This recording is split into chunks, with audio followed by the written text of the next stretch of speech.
দেশে গণতান্ত্রিক ও স্বচ্ছ রাজনৈতিক দল আছে কিনা তা নিয়ে প্রশ্ন তুলেছেন নির্বাচন সংস্কার কমিশনের প্রধান বদিউল আলম মজুমদার।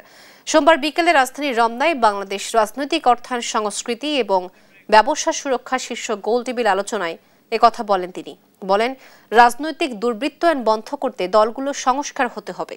এ সময় জামায়াত নেতা ইহসানুল মাহবুব জুবায়ের দাবি করেন, তাদের দল পূর্ণ আর্থিক স্বচ্ছতা ও জবাবদিহিতা নিশ্চিত করে।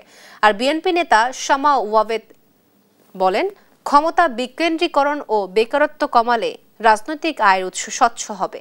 রাজনৈতিক আয় ব্যয় ঠিক করতে রাজনীতিতে অর্থ, ক্ষমতা ও ধর্মকে সামষ্টিকভাবে বিবেচনার পরামর্শ দেন টিআইবির প্রধান ইফতেখারুজ্জামান।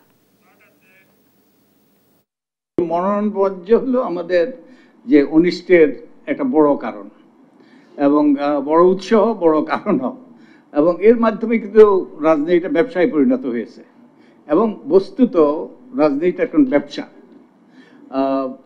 এবং আমার কাছে প্রশ্ন, আসলে আমাদের দেশে রাজনৈতিক দল আছে কিনা।